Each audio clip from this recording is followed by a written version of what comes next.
दो तीन चीज़ें जो है मैं खास तौर से आपको बताना चाहता हूँ। जो आप सब जानते हैं कि जो इंटरमीडिएट के आधार पे शिक्षक नियुक्ति में आए हैं उनको मिनिमम 50% मार्क्स होना जरूरी है। इसमें कहीं से भी कैटेगरी के लिए ओबीसी SC ST के लिए 45% नहीं किया गया है। आप इसको लिए रेफर कर सकते हैं नियमावली 2012 की, शिक्षक नियोजन नियमावली 2012 की आप रेफर कर सकते हैं, जिसमें 50% मार्क्स होना जरूरी है। कई कैंडिडेट्स ने, अभी भी मैं देख रहा था मैसेज की, उन्होंने लिखा है कि DLED करने के लिए SC ST OBC महिलाओं को 45% मार्क्स दिया गया है। इतना ही नहीं, NCT ने भी उसको मान्यता दिया है। तो वो उसका यह रिप्लाई है कि चूंकि एडमिशन के लिए यह मान्यता दिया गया है तो जरूरी नहीं है कि नियोजन की जो यहाँ शर्त है उसको भी उसमें ढिलाई की जा सकती है या कम किया जा सकता है। सो आप समझ गए होंगे कि इसके लिए जो मिनिमम 50% है। हाँ, रही बात नेक्स्ट फेज में क्या होगा, क्या होना चाहिए, यह डिसीजन सरकार द्वारा, विभाग द्वारा किया जाएगा कितना % होना चाहिए। अभी तक जो नियमावली है 2012 की उसमें 50% है, लेकिन जिनका 50% कम है, आप सब जानते हैं कि इसके लिए ग्रेजुएशन के आधार पे, ग्रेजुएशन करने के बाद, स्नातक करने के बाद, अगर उसके आधार पे आप लोगों ने शैक्षणिक प्रमाण पत्र प्राप्त किया है, DLED हो या BEd हो, तो आप इसके लिए एलिजिबल है, भले आपका परसेंटेज कम हो इंटरमीडिएट में। आई होप कि आप समझ गए होंगे। बहुत सारे सर्टिफिकेट को लेकर मैक्सिमम जो एस्पिरेंट्स हैं उनकी समस्या सर्टिफिकेट को लेकर है। बहुत सारे DLED जो किए गए हैं, 13-15 के सेशन है या कई सेशन है जिसमें कि DLED ODL हुए हैं, बिहार विद्यालय परीक्षा समिति द्वारा की गई है, जिसमें कि प्रोविजनल सर्टिफिकेट इशूज नहीं हुए हैं। तो उसके लिए विस्तृत गाइडलाइन दिया गया है और सभी जिला शिक्षा पदाधिकारी को इस पर निर्देशित किया गया है कि उनके मार्कशीट ही मान्य होंगे। इसके लिए आप प्रोविजनल या ओरिजिनल सर्टिफिकेट की मांग नहीं करेंगे। इस बारे में कल हम एक लेटर निकाल के भी बताएंगे कि उसमें रिटर्न में भी चला जाएगा कि इसके लिए जरूरी नहीं है, आपको मार्कशीट ही मान्य होगा। अभी भी बहुत सारे कैंडिडेट से लिख रहे हैं कि 60% तो सीटेट में था, हमारा तो 55 ही है, कैटेगरी में है, महिला है, तो फिर हमारा सर्टिफिकेट जो है वो कैसे आएगा। मैंने पहले ही बोला था 60 से नीचे का स्टेट को यह रिलैक्सेशन करने का पावर था, जिसके तहत रिलैक्स किया गया था। तो उस कंडीशन में आपके डाउनलोडेड मार्कशीट ही मान्य होंगे। इसके लिए जरूरी नहीं है कि आपको ओरिजिनल मार्कशीट आए या प्रोविजनल आए।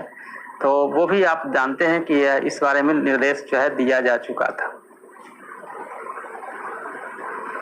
कुछ क्वेश्चन जो है आपके, अभी जितनी जल्दी हो आप लोग टाइप कर दीजिए, जो क्वेश्चंस हैं वो मैं देख लूं। चकाई के बारे में मैंने कई बार बोला है और आज दिन भर एस्पिरेंट्स जो है परेशान रहे हैं बहुत सारे। जहां पर रिजर्वेशन पॉलिसी का उल्लंघन हुआ हो या जहां पे शिकायतें आई थी, उन्हीं पंचायतों को समीक्षा के बाद जो है कल, आज निर्णय लिया जा रहा था, कल तक जो है इसमें निर्णय आ जाएगा जहां पे रद्द किया जाएगा।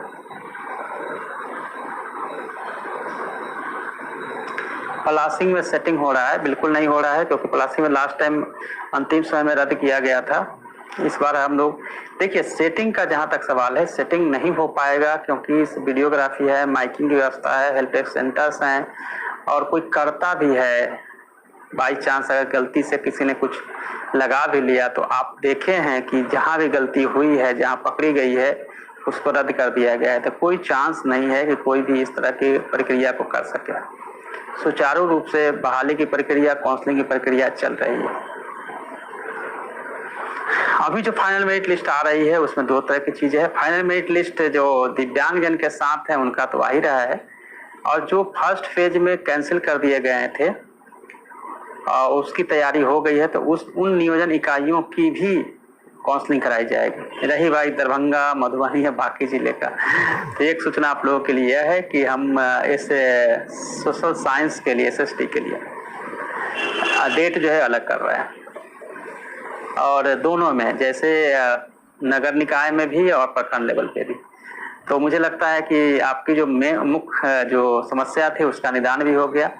जो बड़े जिले हैं जिसमें प्रखंड बहुत ज्यादा है, जो एक साथ एक जगह नहीं हो सकता है, तो ये रखा गया है कि उसमें से हाफ और उससे थोड़े अधिक जो है ब्लॉक कवर किया जाएगा। सही ब्लॉक को कवर नहीं किया जाएगा, कुछ ब्लॉक को रखा जाएगा जो कि थर्ड राउंड हम लोगों का आएगा उसमें हम लोग उसको कवर करेंगे ताकि सभी को अपॉर्चुनिटी भी मिले और सभी को का चयन भी जो है हो सके।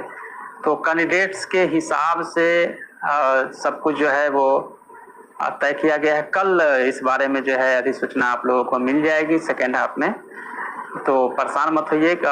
गैप भी रखा गया है और चूंकि एक काउंसलिंग के बाद सर्टिफिकेट को अपलोड भी करना पड़ता है ताकि पूरी जो है पारदर्शिता बनी रहे, इसलिए थोड़ी गैप रख के उसको पूरा किया गया है।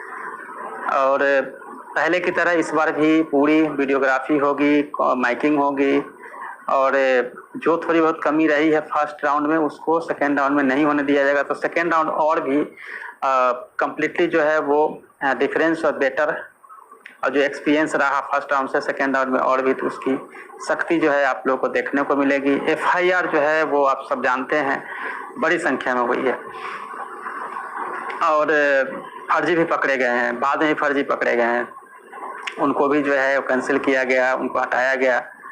तो बस हर लेवल पे विभाग की कोशिश रही है कि कोई भी गड़बड़ी या गलती ना चले। OBC मान्य होगा। OBC यस, OBC देखिए नॉन क्रीमिलियर सर्टिफिकेट होना चाहिए BC के लिए। तो जब नॉन क्रीमिलियर सर्टिफिकेट है तो वही OBC, सेंट्रल गवर्नमेंट उसको OBC कहते हैं। इंडिया अगर बिहार में देखेंगे तो नॉन क्रीमिलियर सर्टिफिकेट के नाम से होता है।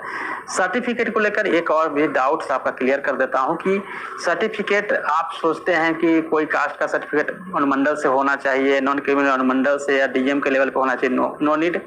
आप इसके लिए केवल और केवल जो है ये काम कर सकते हैं कि जो अंचल लेवल का सर्टिफिकेट है सभी के सही मानना है। ये इस बारे में भी स्पष्ट निर्देश दिया जा चुका है। तो मुझे लगता है कि ये भी आपका प्रॉब्लम जो सर्टिफिकेट किस लेवल का होगा वो भी समस्या का निदान हो गया।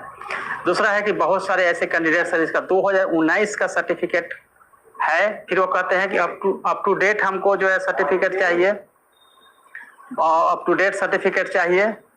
तो अप टू डेट सर्टिफिकेट के लिए आपको कोई जरूरत नहीं है, अगर आपके पास नहीं है तो आप नया बनवा लेंगे, लेकिन स्टेटस वही रहना चाहिए।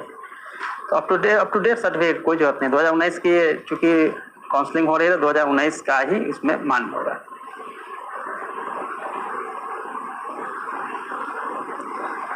आलोक ने पूछा है क्वेश्चन, उसका भी यही जवाब है कि नई रिक्ति को जोते हुए 7वें चरण बिल्कुल नई रिक्ति को उसमें ऐड किया जाएगा। दिव्यांग आरक्षण संबंधित सेंट्रलाइज लेटर जारी किया जाए। देखिए अब आपका लगभग जो है 30% काउंसलिंग हो गई है, उसमें अब नई चीजें जो है उसमें नहीं किया जा सकता। जाति छोड़ दिया गया, क्या करे सर। चयन सूची में जाति अगर छोड़ दिया है कोई इशू नहीं है, एक एप्लीकेशन दे दीजिए और उसमें सुधार हो जाएगा। लेकिन ये नहीं है कि चयन जिनका हो गया उसमें कुछ नाम में एरर है, कैटेगरी में एरर है, कुछ छूट गया है, एप्लीकेशन दे दीजिए। लेकिन अभी चूंकि सभी के सभी अधिकारी जो है वो बिजी हैं अपने काउंसलिंग प्रोसेस में, तो वो हो सकता है कि ज्वाइनिंग के पहले इन सब चीजों को सुधार लिया जाएगा।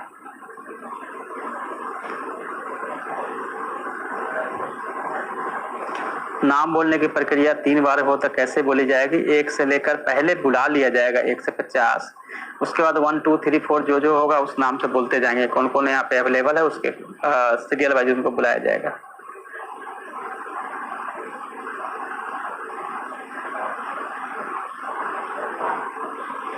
सेल्फ अटेस्टेड लिखना जरूरी है, जीरोक्स कॉपी जो आप देंगे उस पर, या केवल नाम चलेगा? बिल्कुल सेल्फ अटेस्टेड करके आपको साइन करना है। ये लगभग जो है हम लोगों ने शेड्यूल बना लिया है, बहुत फ्लेक्सिबल है और कैप रखा गया है उसमें। फीमेल के सीट पे मेल का ऐसा कुछ प्रोविजन नहीं है, अब ये सरकार द्वारा डिसाइड किया जा सकेगा भविष्य में। सर्टिफिकेट को लेकर मैं एक बार फिर से बताता हूँ, जहां भी नाम में गलती हुई है, मेरिट लिस्ट में हो या फिर फाइनल मेरिट लिस्ट में हो, या आपके सर्टिफिकेट ओरिजिनल है उसमें अगर गलती हुई है नेम में अल्फाबेटिकल, तो एफिडेविट देकर आप अपना काउंसलिंग की प्रक्रिया को पूर्ण कर सकते हैं। लेकिन मेरिट लिस्ट में किसी ने गलत सर्टिफिकेट प्रोड्यूस किया है और बाद में वो एक्चुअल में कम मेरिट वाला मार्कशीट लेके आते हैं तो उनको जो है फर्जी माना जाएगा, उनका काउंसलिंग नहीं कराया जाएगा।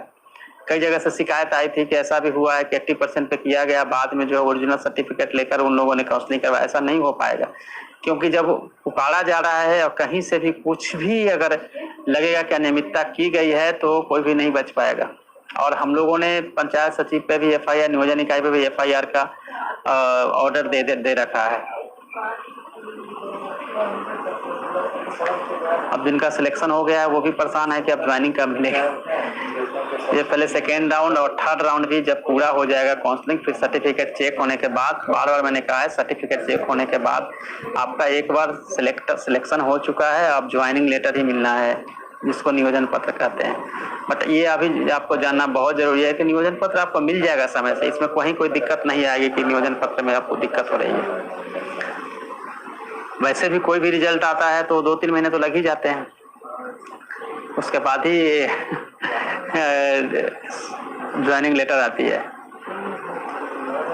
अच्छा, कई जगहों से आ रहा है कि पंचायत से नाम हटा दिया है, तो इस बारे में भी हमने पहले भी बताया था और इस आधार पे लगभग हमने 400 ऐसे पंचायत थे जहाँ पे काउंसलिंग को रद्द किया गया था, क्योंकि और वहाँ पे नाम जो हटा दिया गया था, रिसिप्ट कैंडिडेट के पास था, तो वो भी कंप्लेन को गंभीरता से लिया जाएगा। कई जगह हम लोगों ने नाम भी ऐड करवाए हैं जहाँ पे भी नाम उनका होना चाहिए था, नाम हटा दिया था कि गलत मंशा से नियोजन इकाई ने पंचायत लेवल पे इसमें देखा गया है गड़बड़ी हुई है, उसका नाम भी जुड़वाया जा रहा है। तो ये इंश्योर करवाया जा रहा है।